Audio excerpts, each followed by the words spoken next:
সূরা মুহাম্মদ। যারা কুফরি করেছে এবং আল্লাহর পথ থেকে বারণ করেছে তিনি তাদের আমল সমূহ ব্যর্থ করে দিয়েছেন।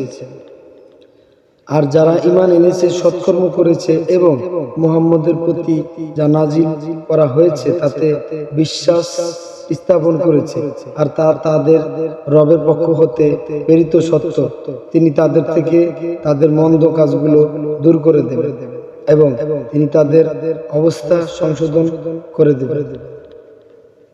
তা এই জন্য যে যারা কুফরি করে তারা বাতিলের অনুসরণ করে, আর যারা ঈমান আনে তারা তাদের রবের প্রেরিত হকের অনুসরণ করে। এভাবেই আল্লাহ মানুষের জন্য তাদের দৃষ্টান্ত সমূহ বর্ণনা করে। অতএব তোমরা যখন কাফিরদের সাথে যুদ্ধ অবতীর্ণ হও তখন তাদের ঘাড়ে আঘাত করো।